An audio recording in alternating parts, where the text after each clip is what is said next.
Assalamualaikum warahmatullahi wabarakatuh. Perkenalkan, nama saya Jian Reskianda Putri dari Program Studi Informatika dengan NIM F1E324034. Saya di sini akan menjelaskan tentang materi ukuran pemusatan data, penyebaran data, populasi dan sampel, serta teknik sampling dalam rangka remedial statistika dasar dengan mata kuliah statistika dasar Bapak Rahmat Asyaf. Berikut penjelasan videonya. Baiklah, materi yang pertama yang akan saya jelaskan adalah ukuran pemusatan data. Ukuran pemusatan data yang dapat kita ketahui adalah sebuah nilai tunggal yang mewakili atau menggambarkan sekumpulan data secara keseluruhan. Nilai ini menunjukkan di mana data itu terpusat, yang paling mewakili kumpulan data tersebut. Namun, tujuan dari ukuran pemusatan data ada 3 yang kita ketahui. Yang pertama yaitu menyederhanakan data yang banyak menjadi satu nilai representatif. Yang kedua, membandingkan 2 atau lebih kelompok data. Yang ketiga, membantu analisis statistik lanjutan seperti penyebaran distribusi dan koreksi. Namun, ada pula jenis-jenis ukuran pemusatan. Yang pertama, mean atau rata-rata. Rata-rata adalah jumlah seluruh data dibagi dengan banyaknya data. Rumus mean yaitu sigma xi per n. Sebagai contoh, di sini kita menggunakan data, terdapat 5 data yaitu 4, 6, 8, 10, dan 12. Untuk menghitung mean-nya, maka kita gunakan rumus yang tadi yang telah saya sebutkan, yaitu sigma xi per n. N adalah jumlah data, xi adalah banyaknya data. Namun kita masukkan ke rumus yaitu 4 ditambah 6, 4 ditambah 6 ditambah 8 ditambah 10 dan ditambah 12 per 5 karena N adalah banyaknya jumlah data adalah 5. Namun, yang dapat kita ketahui kelebihan dan kekurangan dari penggunaan mean dalam menghitung data, yang pertama sangat amat mudah dihitung untuk digunakan sebagai data numerik. Namun, kelemahannya sangat dipengaruhi oleh nilai-nilai ekstrim atau outlier. Mean atau nilai rata-rata juga terdapat cara untuk menghitung dalam bentuk data berkelompok dengan hitungan X bar sama dengan sigma fi dikurang xi per sigma fi, yang dimana kita ketahui fi adalah frekuensi kelas, xi adalah titik tengah kelas. Yang kedua setelah mean adalah median. Median adalah nilai yang berada di tengah setelah data itu diurutkan. Jika jumlah data ganjil, median adalah data di posisi yang di tengah. Jika jumlah data genap, median adalah rata-rata dari 2 nilai yang berada di tengah. Median tidak dipengaruhi oleh nilai ekstrim, sehingga lebih baik digunakan jika data memiliki penyimpangan besar atau terdapat nilai yang sangat tinggi atau rendah. Median atau nilai tengah memiliki nilai yang membagi data menjadi 2 bagian yang sama besar setelah data diurutkan. Namun, langkah menentukan median atau data tunggal, yang pertama, kita urutkan data.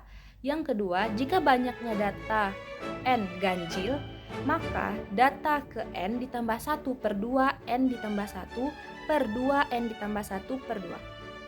Namun, jika data n genap, mediannya bisa kita gunakan rata-rata dari data ke n per 2n.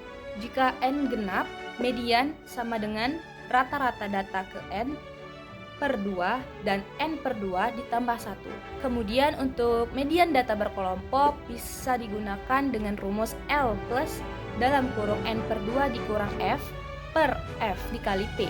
Yang ketiga, modus. Modus adalah nilai yang paling sering muncul dalam sekumpulan data.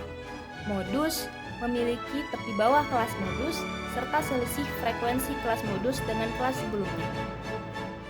Rumus modus dapat kita ketahui pada PPT di atas, yaitu L ditambah dalam kurung D1 per D1 ditambah D2 dikali P. Yang dapat kita ketahui, L adalah tepi bawah kelas modus, D1 selisih kelas modus dengan kelas sebelumnya.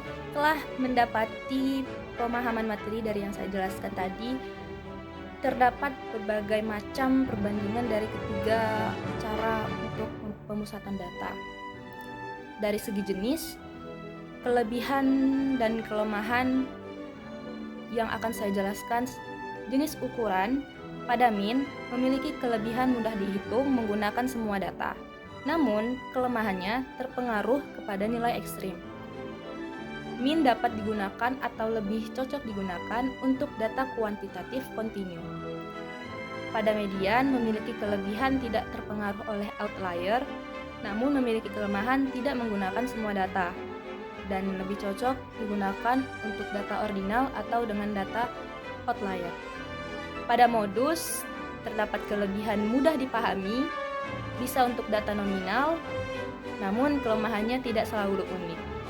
Cocok digunakan untuk data kategorikal atau nominal.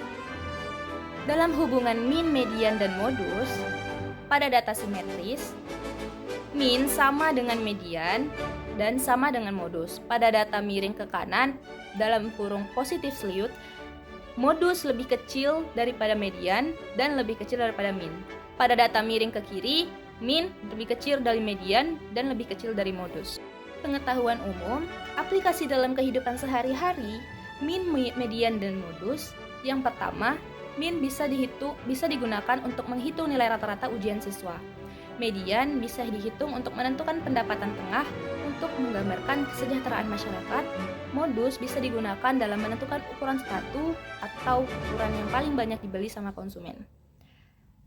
Kesimpulan yang dapat kita ambil dari materi ukuran pemusatan data yaitu ukuran pemusatan data dapat membantu kita memahami data secara ringkas dan efisien. Ketiga ukuran min, modus, dan median masing-masing memiliki fungsi dan keunggulannya tersendiri, namun tidak lupa dengan kelemahan masing-masing dalam menghitung data. Pemilihan ukuran yang tepat tergantung pada jenis data dan tujuan analisisnya. Namun, yang perlu diingat, pemilihan ukuran data yang tepat tergantung terhadap pada jenis dan tujuan analisisnya. Sekian penjelasan saya tentang ukuran pemusatan data. Kita lanjut membahas tentang ukuran penyebaran data. Selanjutnya adalah ukuran penyebaran data. Dalam statistik, kita tidak hanya ingin mengetahui pusat data seperti rata-rata atau median. Namun, kita juga perlu tahu seberapa jauh data itu menyebar dari nilai pusatnya. Dalam dua kumpulan data bisa memiliki rata-rata yang sama, tetapi penyebarannya bisa berbeda. Satu mungkin sangat bervariasi, sedangkan yang lain hampir seragam. Untuk memahami hal tersebut, kita menggunakan yang namanya ukuran penyebaran data, yaitu ukuran yang menunjukkan tingkat variasi ataupun keragaman data dalam suatu kumpulan. Ukuran penyebaran data adalah ukuran yang digunakan untuk menggambarkan seberapa jauh nilai-nilai data tersebut tersebar dari nilai pusatnya, yang dapat diketahui seperti min atau median. Namun, sebagai pengetahuan kalian, semakin besar penyebaran data, maka semakin bervariasi data tersebut. Begitu pula sebaliknya, semakin kecil penyebaran data, maka lebih homogen atau seragam data tersebut. Di sini saya akan membahas tujuan ukuran dari penyebaran data seperti digunakan untuk apa saja. Yang pertama, bisa digunakan untuk mengetahui tingkat variasi data dalam suatu kelompok. Yang kedua, bisa digunakan dalam membandingkan keragaman dua atau lebih kelompok data. Yang ketiga, melengkapi informasi yang diberikan oleh ukuran pemusatan seperti min, median, ataupun modus. Yang terakhir, ukuran penyebaran data itu bisa kita gunakan untuk menilai konsistensi ataupun stabilitas data dalam penilaian ataupun penelitian untuk pengukuran. Namun, apa saja sih jenis-jenis ukuran penyebaran data itu? Nah, saya akan bahas jenis-jenis ukuran penyebaran data. Yang pertama adalah jangkauan atau yang biasa kita sebut rank. Jangkauan itu menunjukkan selisih antara nilai maksimum dan nilai minimum dalam sebuah data. Dalam rumusnya kita bisa gunakan yaitu R ataupun simbol dari rank sama dengan X maksimal dikurang X minimal sama dengan X. Yang dimana X maksimal itu adalah data tertinggi dikurang data terendah. Namun, seperti layaknya penggunaan penghitungan data, pasti akan ada kelebihan dan kelemahan dari penggunaan metode tersebut. Kelebihannya, kita bisa lebih mudah dan cepat dalam menghitung data, namun kelemahannya hanya mempertimbangkan dua nilai ekstrim sehingga kurang mewakili data secara keseluruhan. Di sini kita bisa menggunakan contoh sebagai sederhana contoh saja, seperti data tinggi badan siswa. Kita memiliki data 150, 155, 160, dan 165, serta 170 cm. Maka, rank dari nilai data tersebut adalah data tertinggi tersebut adalah 170 dikurang dengan data terendah yaitu 150 sama dengan 20 cm. Yang kedua, jenis-jenis ukuran penyebaran data bisa kita sebut adalah jarak antar kuartil atau interkuartil rank, atau biasa disimbol dengan EQR. Jarak antar kuartil mengukur sebaran data di tengah-tengah distribusi dengan mengabaikan data ekstrim. Dengan rumus EQR sama dengan Q3 dikurang Q1, yang dimana kita ketahui Q1 adalah kuartil bawah atau 25% data terendah, dan Q3 adalah kuartil atas atau 25% data tertinggi. Namun, kembali lagi, pasti memiliki kelemahan dan keunggulannya, yaitu keunggulannya kita bisa lebih stabil dalam menghitung data karena kita tidak dipengaruhi oleh data nilai ekstrim. Namun, interpretasinya semakin besar nilai EQR, maka semakin besar pula variasi data di bagian tengah. Namun yang ketiga, ada jenis simpangan rata-rata atau mean deviation. Simpangan rata-rata menunjukkan rata-rata jarak setiap data dari mean. Dapat digunakan dengan rumus SR sama dengan sigma XI dikurang X bar per N. Yang dapat kita ketahui, N adalah banyaknya jumlah data. Kita mengukur berapa jauh rata-rata setiap data dari nilai rata-ratanya. Semakin besar simpangan rata-rata, maka data tersebut lebih bervariasi. Namun semakin kecil simpangan rata-rata, data tersebut lebih berseragam. Jenis yang keempat yaitu ragam atau varian. Ragam menunjukkan rata-rata kuadrat selisih antara data dan mean. Bisa kita gunakan dengan rumus S kuadrat sama dengan sigma dalam kurung XI dikurang X bar tutup kurung kuadrat per N adalah jumlah data. Ragam digunakan untuk melihat seberapa besar penyimpangan nilai data terhadap rata-ratanya. Jika ragam besar sama dengan penyebaran data adalah luas. Namun jika ragam itu kecil, maka data cenderung mendekati rata-rata. Ragam banyak digunakan dalam analisis statistik seperti regresi dan analisis varians atau ANOVA. 5. Terdapat jenis simpangan baku. Simpangan baku merupakan akar dari ragam. Dapat kita gunakan rumus S sama dengan akar sigma XI per X bar kuadrat per N. Simpangan baku adalah ukuran penyebaran data yang paling sering digunakan karena memiliki satuan yang sama dengan data aslinya. Namun memiliki interpretasi sebagai berikut, yaitu simpangan baku kecil, datanya tersebut cenderung mendekati rata-rata. Namun jika simpangan baku besar, datanya tersebut cenderung lebih terbesar jauh dari rata-rata. Namun, apa saja sih ukuran penyebaran dalam kehidupan sehari-hari? Dalam bidang pendidikan bisa kita gunakan sebagai menilai konsistensi hasil ujian siswa. Dalam bidang ekonomi mungkin melihat variasi dari pendapatan antar wilayah. Dalam bidang kesehatan bisa digunakan sebagai bentuk menilai stabilitas tekanan darah pasien. Namun dalam bidang industri bisa digunakan untuk mengukur kualitas produksi yang konsisten. Di bidang bisnis bisa menganalisis variasi penjualan dari waktu ke waktu. Adapun kesimpulan dari materi ukuran penyebaran data ini, yaitu ukuran penyebaran data menggambarkan tingkat keragaman atau variasi data. Terdapat beberapa ukuran utama: jangkauan, jarak antar kuartil, simpangan rata-rata, ragam, dan simpangan baku. Ukuran penyebaran data melengkapi informasi dari ukuran pemusatan, memberikan gambaran yang lebih lengkap tentang data. Dalam analisis statistik, simpangan baku paling sering digunakan karena mudah diinterpretasikan dan relevan di berbagai bidang. Sekian saja materi saya tentang ukuran penyebaran data. Saya lanjutkan tentang materi populasi, sampel, dan teknik sampling. Di sini saya akan menjelaskan populasi, sampel, dan teknik sampling. Dalam penelitian ataupun pengumpulan data, kita tidak mungkin meneliti seluruh anggota suatu kelompok. Ya karena kita memiliki keterbatasan waktu, tenaga, serta biaya. Oleh karena itu, kita butuhkan yang namanya konsep populasi dan sampling. Agar data yang diambil benar-benar mewakili populasi, kita memerlukan teknik sampling yang tepat agar memiliki hasil penelitian dari sebagian kecil data atau sampel dapat menggambarkan keseluruhan populasi secara akurat.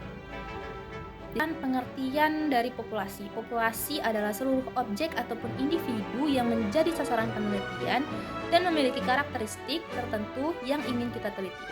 Sebagai contoh populasi yang kita gunakan pada video kali ini, yaitu semua siswa di SMA Negeri 1 Bandung, seluruh rumah tangga di Kecamatan Sukasari, semua produk yang dihasilkan oleh pabrik dalam 1 bulan. Dengan ciri-ciri populasi, memiliki anggota ataupun elemen dengan karakteristik yang sama. Yang kedua, dapat bersifat terbatas atau finite, seperti jumlah siswa di sekolah. Namun, ciri yang ketiga dapat pula bersifat tak terbatas ataupun infinite, seperti jumlah pengunjung situs web setiap detiknya. Populasi menjadi dasar dalam menentukan ukuran dan metode dalam pengambilan sampel. Baik, di sini saya lanjutkan dalam membahas sampel. Sampel adalah sebagian dari populasi yang dipilih untuk dijadikan objek penelitian. Sampel digunakan untuk mewakili populasi sehingga hasil penelitian tetap dapat menggambarkan kondisi seluruh populasi. Dapat kita ambil sebagai contoh pada PPT di atas, yaitu jika terdapat 1000 siswa dalam populasi, penelitian dapat mengambil 100 siswa sebagai sampel untuk disurvei. Namun ada pula tujuan dari pengambilan sampel berikut ini. Apa itu tujuannya? Tujuan pengambilan sampel adalah pertama, menghemat waktu dan biaya penelitian. Yang kedua, memudahkan proses pengumpulan dan pengolahan data. Yang ketiga, memperoleh hasil yang cepat namun tetap akurat. Namun, agar hasil penelitian dapat dipercaya, sampel harus representatif, yaitu benar-benar menggambarkan karakteristik serta populasi secara proporsional. Namun apa sih hubungan antara populasi dan sampel itu? Populasi adalah seluruhan objek yang kita teliti, sedangkan sampel adalah bagian dari populasi itu sendiri. Nah, jadi jika pengambilan sampel dilakukan dengan benar, maka kesimpulannya yang dapat kita ambil adalah sampel dapat diperlakukan untuk seluruh populasi. Namun jika tidak representatif, hasilnya akan berbias dan tidak dapat digeneralisasikan. Sekarang kita akan membahas tentang apa sih pengertian dari teknik sampling. Teknik sampling adalah cara atau metode yang digunakan untuk memilih sampel dari populasi. Gunanya kita menggunakan teknik sampling ini adalah yang pertama, memastikan sampel mewakili populasi. Yang kedua, menghindari bias atau ketidakseimbangan dalam pengambilan data tersebut. Yang ketiga, menjamin hasil penelitian akurat dan dapat dipercaya. Secara umum, teknik sampling kita bisa bagi dua. Yang pertama, sampling probabilitas ataupun data acak, dan sampling non-probabilitas ataupun tidak acak. Sampling probabilitas atau probability sampling. Pada sampling ini, setiap anggota populasi memiliki peluang yang sama untuk terpilih menjadi sampel. Teknik ini menghasilkan sampel yang bersifat objektif dan representatif. Adapun jenis-jenis dari sampling probabilitas yaitu pertama simple random sampling, yang kedua stratified random sampling, yang ketiga cluster sampling, dan yang keempat systematic sampling. Sampling non-probabilitas atau non-probability sampling. Pada teknik ini, kita tidak semua anggota populasi memiliki peluang yang sama untuk dapat kita pilih sebagai metode sampling non-probabilitas. Karena biasanya digunakan jika populasi itu sulit diakses ataupun tidak ada daftar lengkap dalam anggotanya. Pada PPT ini saya sampaikan jenis-jenisnya, yaitu pertama ada purposive sampling atau sampling bertujuan, yang dimana sampling ini hanya dipilih berdasarkan pertimbangan ataupun kriteria tertentu yang dianggap relevan oleh peneliti. Nah, bisa digunakan sebagai hanya memilih guru berpengalaman minimal 10 tahun. Yang kedua, accidental sampling atau sampel kebetulan. Sampel ini biasanya dipilih berdasarkan siapapun yang kebetulan ditemui dalam penelitian. Yang ketiga ada quota sampling atau sampel kuota. Peneliti di sini menentukan jumlah tertentu dari setiap kategori. Yang keempat ada snowball sampling atau sampel bola salju, yang dimana responden pertama diminta merekomendasikan responden berikutnya. Namun, apa saja sih perbandingan dua jenis teknik sampling tersebut? Dalam aspek peluang terpilih, sampling probabilitas sama untuk semua anggota. Sedangkan sampling non-probabilitas tidak sama. Dalam objektivitas, untuk sampling probabilitas objektivitasnya cukup tinggi, sedangkan non-probabilitas relatif subjektif. Untuk tingkat akurasi, sampling probabilitas memang lebih tinggi dibanding sampling non-probabilitas. Sedangkan dalam aspek biaya dan waktu, sampling probabilitas lebih besar, sedangkan sampling non-probabilitas itu lebih efisien. Dan sampling probabilitas itu biasanya lebih cocok untuk penelitian ilmiah ataupun statistik. Sedangkan non-probabilitas lebih cocok kita gunakan untuk studi awal ataupun eksploratif. Nah, di sini saya akan menyampaikan kesimpulan dari penyampaian saya tentang populasi sampel dan teknik sampling. Populasi adalah keseluruhan objek yang diteliti, sampel adalah bagian dari populasi yang digunakan untuk mewakili seluruhnya. Yang ketiga ada teknik sampling, yang dimana teknik sampling menentukan bagaimana cara memilih sampel yang tepat dari populasi tersebut. Terdapat pula dua jenis teknik sampling yang sudah saya jelaskan. Yang pertama adalah probabilitas atau acak, dan jenis yang kedua non-probabilitas ataupun tidak acak. Pemilihan teknik sampling yang tepat sangat penting dalam menentukan hasil penelitian yang tepat, akurat, representatif, dan dapat dipercaya. Baiklah, sekian dari video penjelasan saya tentang teknik sampling, populasi dan sampel, ukuran pemusatan dan penyebaran data. Saya harap kalian semua bisa memahami dari penjelasan saya tersebut. Terima kasih telah menonton video ini, sampai ketemu di lain waktu.